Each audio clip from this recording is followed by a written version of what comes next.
Welcome. Happy New Year and welcome to Impact Austin's 2021 Discovery Day. This year, our Discovery Day is actually a series of educational events themed Grow, Engage, Impact. We hope you like our new format, and as always, we appreciate your feedback. I'm Susan Palombo, the current board chair of Impact Austin, and we're delighted to have you here. Discovery Day aligns with our purpose. We believe that as women with a passion for giving back, we believe that we're strongest when we learn, grow, and give together. So we're learning and growing together during these sessions. This year's Discovery Day is on 2 tracks. Our general sessions are on 4 consecutive Tuesdays from 7 to 8 p.m. This is our inaugural session. On January 19th, there'll be an Impact 101 session, and on February 2nd, we will discuss increasing your impact. We also have some topic-specific track session series that will be held on Fridays from noon to 1. And these sessions include Diversity, Equity, Inclusion, and Belonging, DEIB, kicking off this Friday, January 8th. And that will be covering the history of race, racism, and philanthropy right here in Central Texas. The following Friday, our DEIB track will include inclusive leadership. And we will also have a track on discovering Central Texas issues on Friday, January 22nd and 29th. And our third track on philanthropy education, kicking off with corporate social responsibility on February 5th and strengths-based investments in low-income communities on February 12th. We're happy to ring in the new year at Impact Austin. It began with the birth of our newest Impact Austin bundle of joy. Our executive director, Christina Gorczynski, and her wife, Brett, welcomed their son on New Year's Day. Mateo Simon Gorczynski Murfish arrived, and Christina is officially on family leave until early February. So in the meantime, please connect with me, your committee leadership, or our office manager, Nicole Genovese, if you need assistance. We're also very excited in this new year to welcome our newest board member who began her official term of service this month, Simone Talma Flowers. Not only does Simone provide perspectives of connecting people through her work at Interfaith Action of Central Texas, her organization is a community partner as well. So welcome, Simone. And tonight we're going to hear about the preliminary compilation of our member survey results that were conducted last fall. We'll hear summary themes from that important work a little bit later this evening from Adi Gollakota, who has taken on this project for his work at the LBJ School of Public Affairs and Philanthropy at UT Austin. And you'll hear about how this work is going to inform our strategic planning process extension as we are nearly at the end of our current 3-year plan at the end of our fiscal year on June 30th. Thanks to board members Sarah Harris and Deanna DeHaven for their terrific work and the great committee that they've put together for this work. So a few words about our work last year. 2020 brought lots of change to Impact Austin and most of us as well. And our community partners and our members, with that in mind, we made some important changes to our grant making. As of now, applicants can request funding for programs, capacity building, or both with a single application. We've balanced our spring and fall granting cycles to be more similar. All categories now support applications from either a single organization or a collaborative. We've doubled the number of community partners receiving grants. All grants have common eligibility, simplified applications, and streamlined review and reporting. We are applying a broader equity lens to our grant making. And that is important work that was in the works, including our migration towards more of a trust-based philanthropy process with our granting work. And we're also exploring ways to add community perspectives to our organization's listening. Thank you so much to Becky Austin, Marla Whalen, Catherine Drew, Michelle Rankin, Sarah Williamson, Sue Breland, Monica Deal, Karen McClendon, Connie Sullivan, Val Kirk, Jenny Kotner, Jessica Forrest, and of course the entire Finance Committee and the entire grants leadership team for a lot of work to get this going. During our current strategic planning cycle, which you're going to hear some about, we've also been successful with our own fundraising, increasing our Impact Austin event sponsorships, adding an annual fund, selectively applying for grants that would not be a conflict with our community partners, and increasing awareness of our endowment. Thank you for Lauren Paver for getting that all going. Handing the baton off to Tracy Nelson, and many, many thanks to Linda Yang, Judy McCarthy, Sarah Panton, and Palmer Corione, and the many, many members of the Advancement Committee. So now I'd like to introduce the representatives this evening from our Strategic Planning Committee in reverse order of their speaking roles. I mentioned Deanna DeHaven. She is a board member and co-chair of our Strategic Planning Committee, and we very much appreciate you, Deanna. Earind Carter, an Impact Austin member and a member of Strategic Planning and our Diversity, Equity, Inclusion, and Belonging Committee. Sarah Harris, board member and co-chair of our Strategic Planning Committee. And Risé, Candelaria, an Impact Austin member and also member of the Strategic Planning Committee. Risé, thank you so much for your work on our Strategic Planning Committee and for joining us tonight and volunteering your time to bring all of us up to speed on your committee's great work. Welcome. Thank you, Susan. My name is Risé Candelaria, and our goal for this evening is to update our current and potential members about our progress on this strategic plan, as well as the impact that we've had to this point and how we plan to move forward into 2021 and beyond.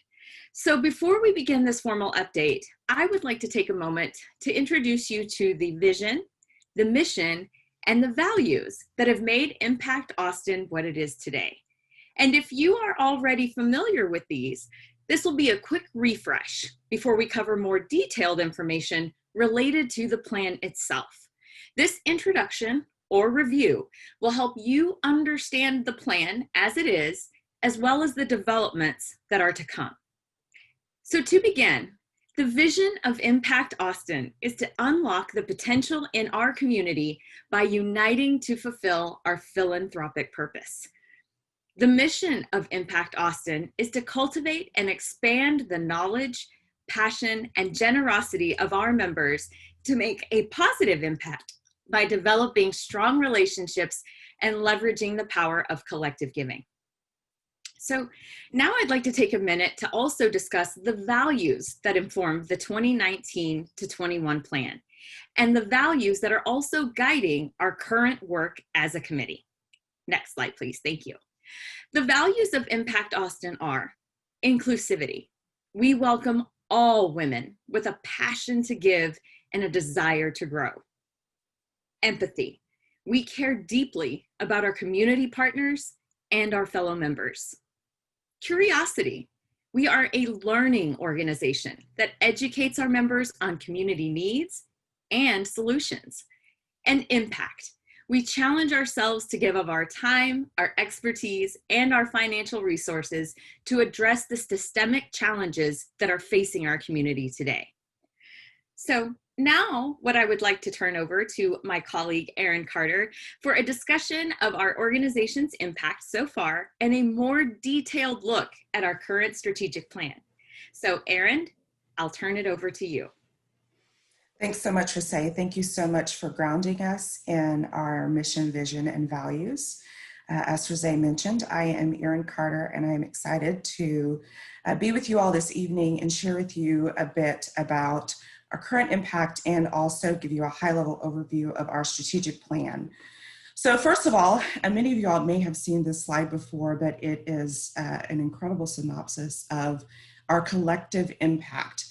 And that is within our 17 years of existence, we have invested $7.44 million into the community through 94 grants, serving 69 Central Texas organizations with 2,222 women that have been part of Impact Austin.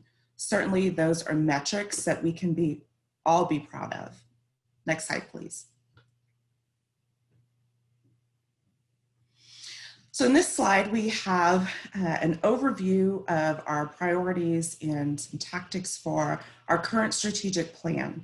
So our current strategic plan is for fiscal years 2019, 2020, and 2021. So we are in fact in the third year of this plan. So there are three areas of priority for this plan. And the first area is growth and sustainability. So this priority area addresses our operational excellence. How do we grow and scale our organization and remain a healthy organization? This includes diversifying our revenue sources, managing and mitigating risks, effectively supporting our staff and volunteers, and properly planning for both the current and future needs of our organization. The second priority area is people and partners. And so first, we want to understand the demographics of our current membership so we can have a baseline for that understanding. So many of you all may have noticed that we have begun asking about the race and age demographics in your membership profile. And in addition to that, we are creating a plan to diversify our membership considering race, age, socioeconomic status, and other dimensions of diversity. And finally, the last bullet there is about exploring and enhancing our partnerships by ensuring that we are both engaged and educated philanthropists, ensuring that we are funding the right organizations who are doing meaningful work within our Central Texas community. And the final priority is stewardship and engagement, understanding how engaged our membership is, what motivates you, how do we foster that culture of engagement through meaningful marketing, and additionally developing programs not only for our current members, but for our future members and the community as a whole. And a shameless plug for these days, please share with your friends so that they may learn more about Impact Austin through our meaningful webinars that we will be having over the course of the next few weeks. Next, we will have Sarah Harris, who will discuss the organizational dashboard and our progress in working towards these strategies.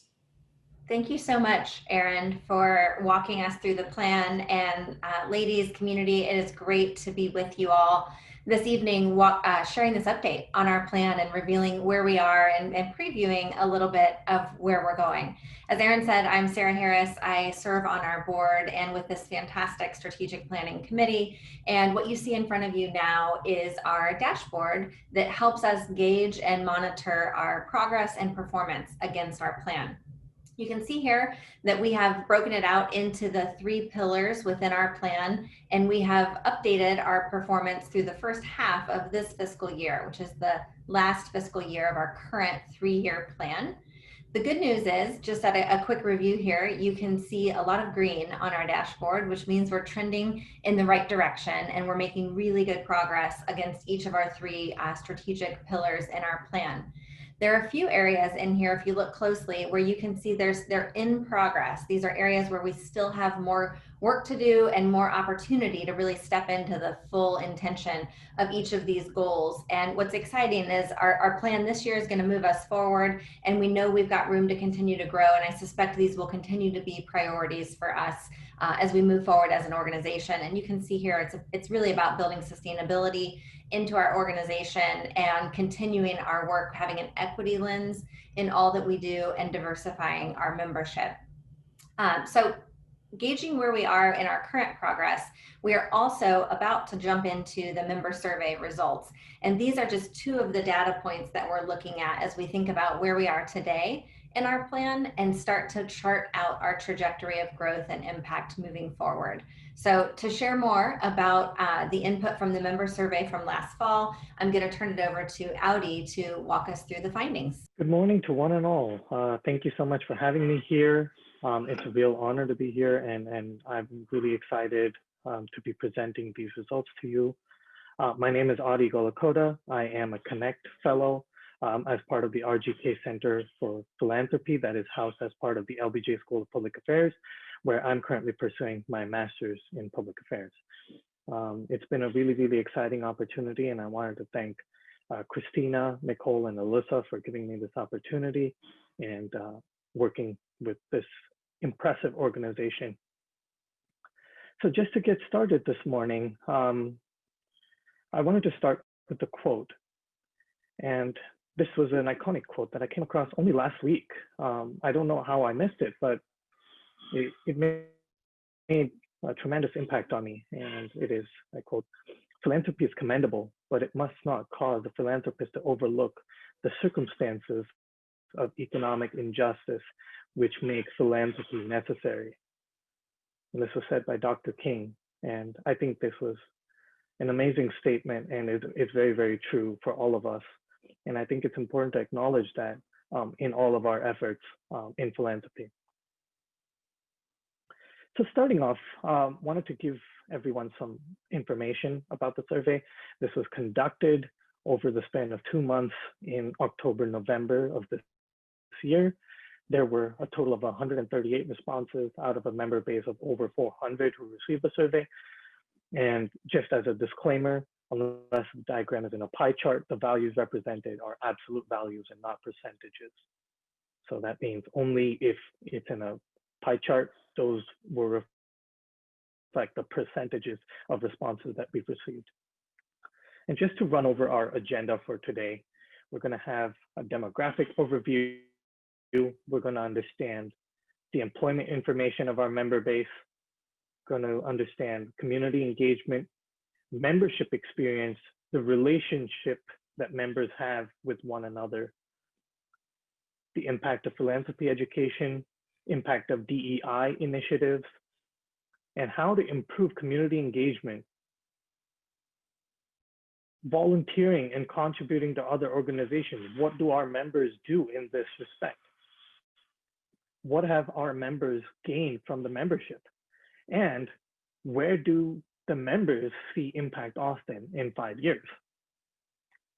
So starting us off, we did receive a pretty good sample of the racial breakup of the member base, where in the sample is on the left and the member base is on the right.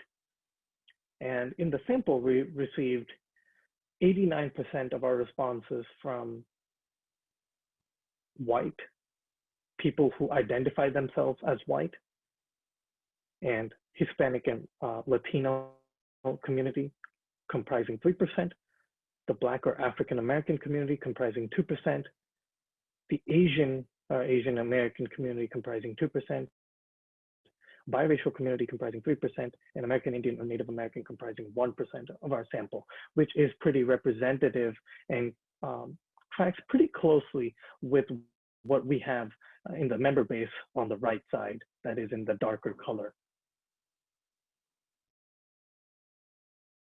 Moving on to the age demography distribution. So this again tracks very closely with what we've seen as part of the member base on the right. So we received a lot of responses from people who are within the 50 to 70 age group. That's where the bulk of our responses came from. And so I guess that is where the bulk of our community lies, as reflected on the chart on the right. Again, so from a feedback perspective, we would want to see some more engagement from the people who are within the 41 to 50 age group. As per discussions with Christina and Nicole, I'm given to understand that people have been extremely occupied over the past couple of months, due to which they were not able to participate in the survey, but definitely looking forward to their participation in other member activities through the course of next year. Coming to demographic information, this is purely from the survey. We see that the majority of our members are coming from the $250,000 plus income bracket, followed by people, the next highest breakup is from the 50,000 to 100,000 per annum income bracket. And on the right, we have a map of where we got the most responses. So this is a map of how the zip codes provided mapped to where they're coming from in the Austin area. And we see that the bulk of them are coming from the west to northern Austin. And so that's why the dots are much larger in those regions. So we see that the bulk of the population is concentrated in Northwest Austin. Comparing that to the member base, this is the zonal information as provided from the website and the number of members that we have tracking from those zones. So we do see that it does track pretty closely with the North Central Austin and the North Austin communities having the most number of members. But at the same time, this did expose some gaps. And the gap that I wanted to point out is there is definitely a scope for improvement of representation from regions such as East Austin and Southeast Austin. And so we don't even see that as part of the zonal breakup. And so that is possibly some action that can be taken in the future, which is creating a new zonal marker and being able to improve the representation of people from those regions, as I'm pretty sure that there are a lot of community engagements happening in these regions, but the membership base doesn't really reflect that. So coming to the year of joining, the past couple of years have been phenomenal in terms of trying to bring in new members into the community. We've seen a spike in the years 2017, 2018, and 2019. And as of 2020, that pace is definitely continuing and is going to continue into the new year. And comparing that against the member data, so we see that the member data over here, again, the trend is pretty representative, where the spikes are depicted in 2018, 2019, 2020, and 2021 is definitely higher than the number of people who joined in 2017. So that's definitely a good sign for the organization and the member base, where people are continuing to join in and contribute. Coming into the employment information, we see that people who are employed full-time and people who are retired appear most often, as is probably expected. We don't see people who are employed part-time track as high as those who are employed full-time or retired. Coming to the occupations, we see that people who come from a background of business and financial operations, followed by education, training, and library occupations, are the highest in our community. Following this, we have definitely a large number of people from nonprofit and philanthropy occupations, followed by management and consulting services. Next, coming to community engagement. So on the survey, we asked the question, which best describes your goal for joining Impact Austin? And which best describes your reasons to renew your Impact Austin membership? So when talking about it, collective giving was by far the largest reason provided, followed by networking and volunteering opportunities.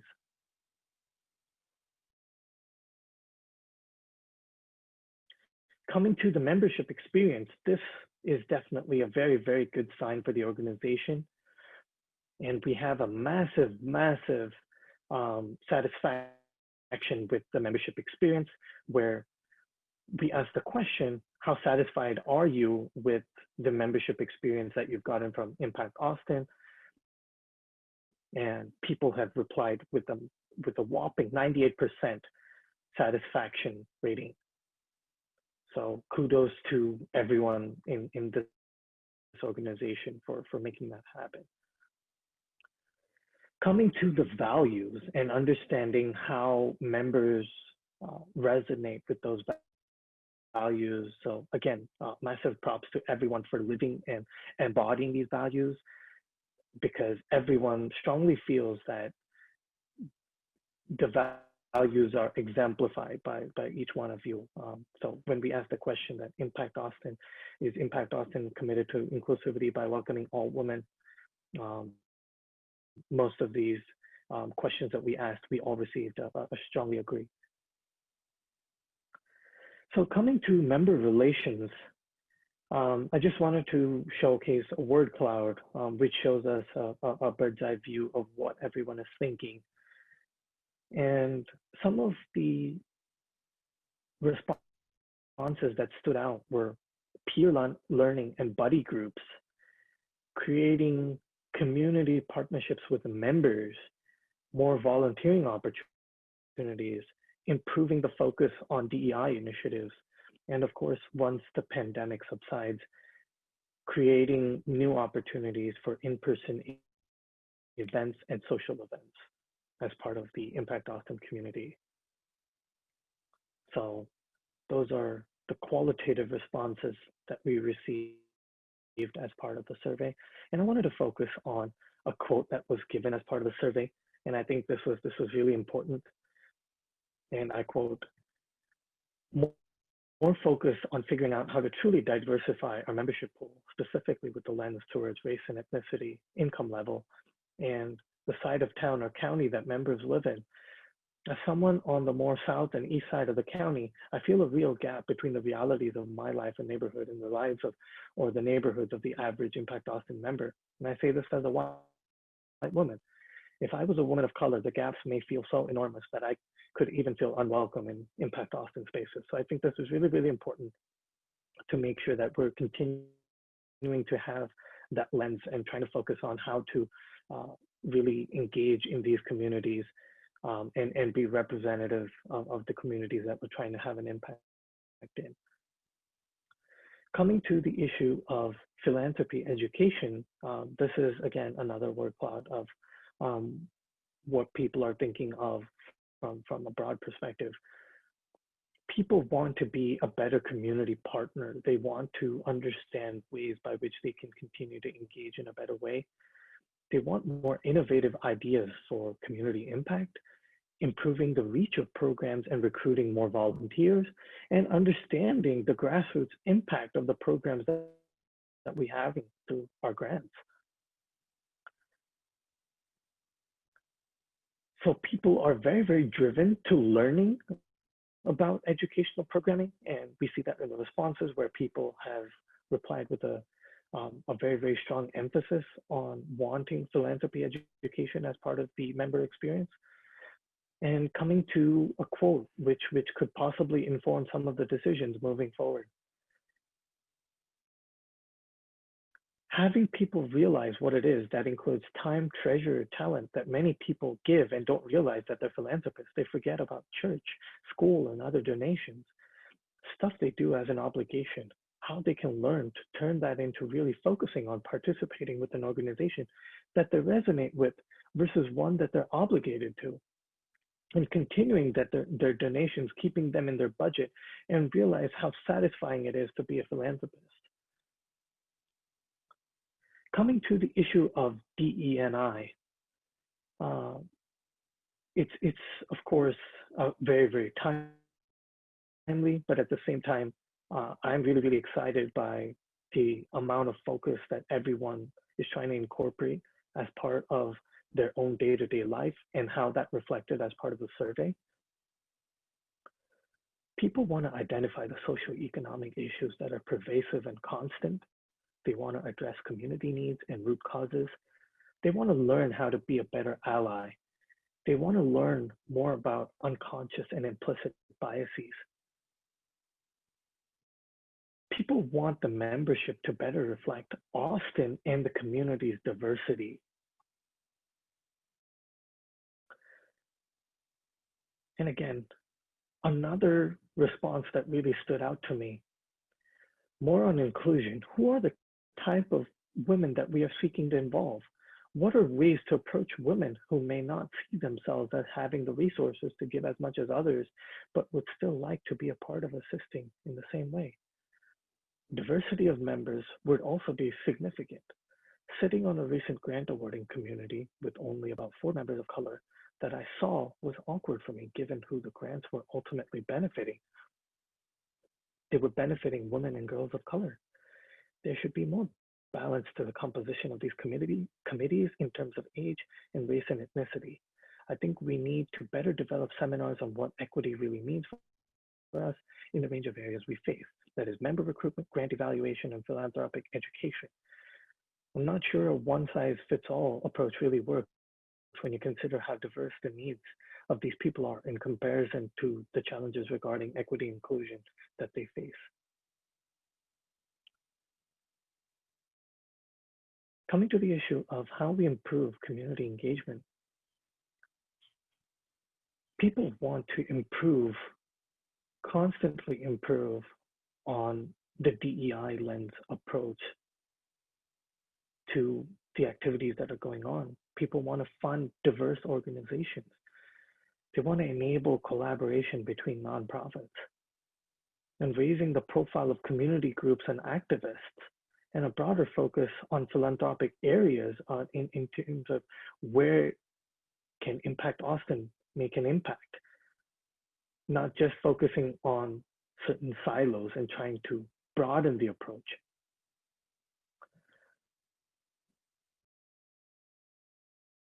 One of the quotes that stood out was, "A true equity focus does not allow for one woman is equal to one vote is equal to one payment of $1,250.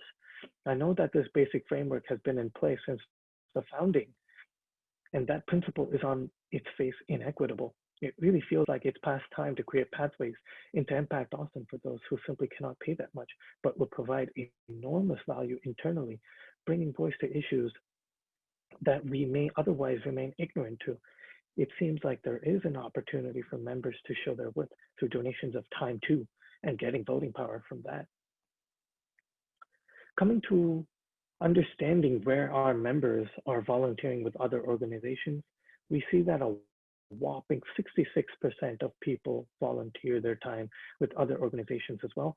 And this list is not representative. It is just a small sample of organizations that our members volunteer with, but some of them are Boys and Girls Clubs, Habitat for Humanity, Bookspring, Drive a Senior, the YWCA, and Meals on Wheels.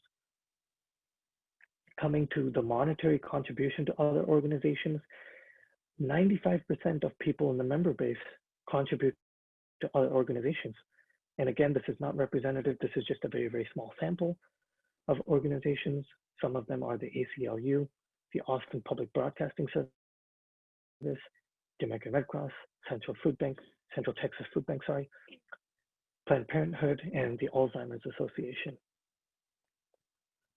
Coming to what people have gained from their membership with Impact Austin, people have gained friendships, awareness, purpose, meeting like-minded people, a sense of community, satisfaction, understanding problems, and connecting with their community.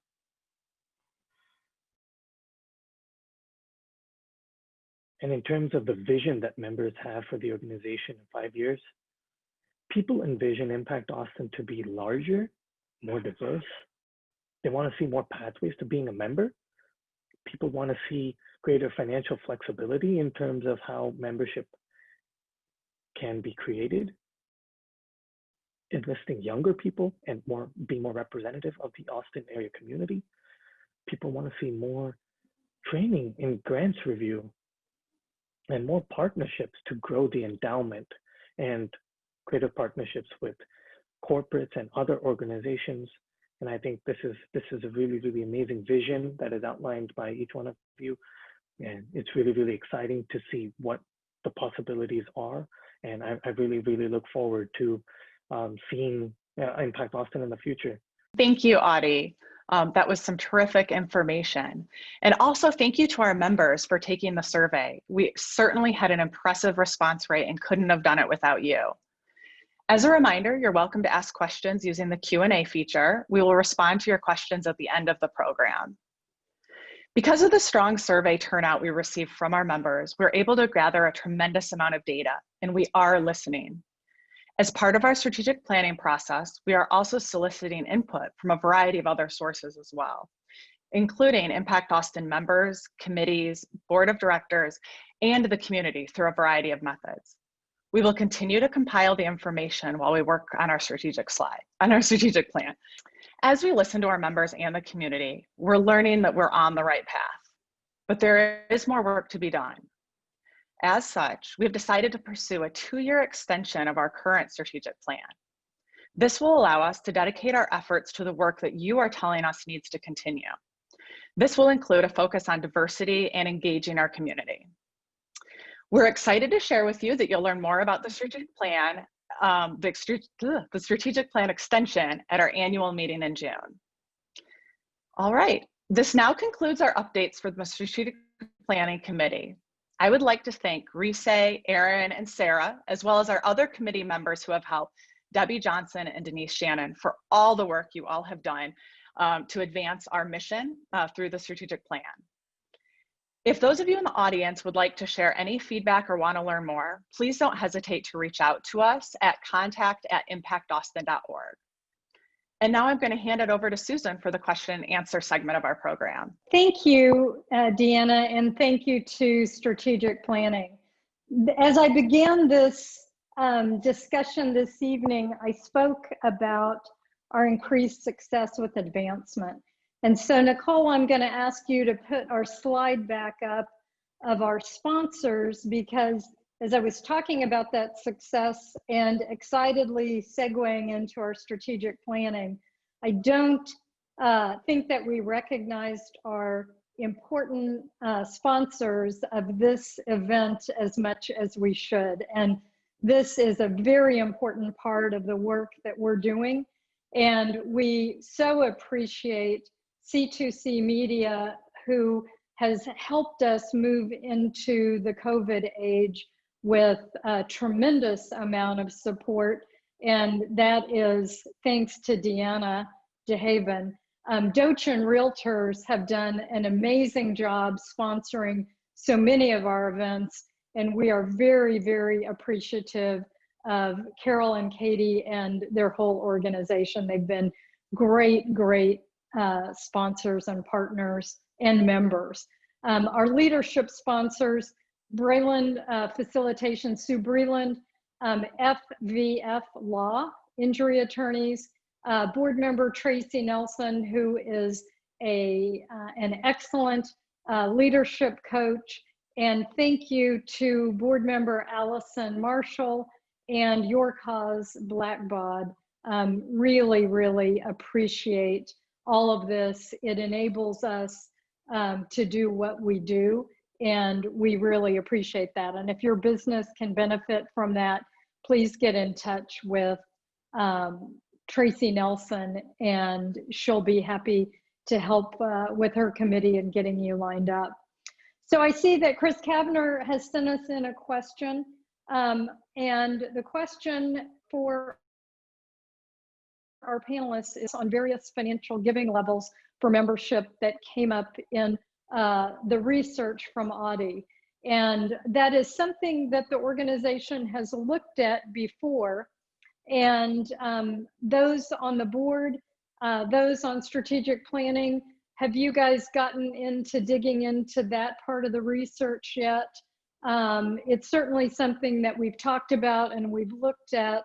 And I know that when Christina and I and others were out at the Filanos conference, it's certainly something that all of the collective giving organizations at. But strategic planning, any preliminary thoughts on that that you want to reveal?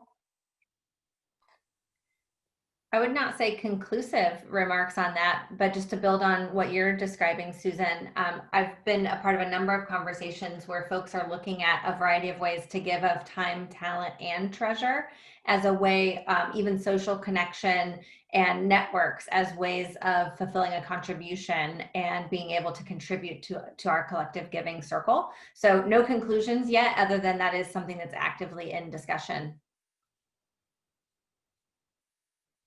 Awesome. Thank you for that. There is another question that came through. How can all members have input into the strategic planning process on a continuing basis? So Deanna, that might be kind of right in your wheelhouse as you have thought through certainly the extension concept, wondering how members can have an ongoing input. Yes, thank you for asking. We welcome all members' input. The best way to get involved directly is to become member of a committee. If there's an area that's of interest to you, you may be a member of the Strategic Planning Committee. We would love, all of us here, as well as our other fellow committee members, would love to have you involved. If you are interested in just getting more information from our committee or others, please write to us.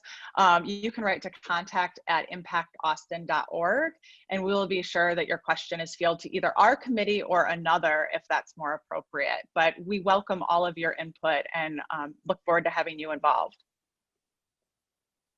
Awesome, thank you.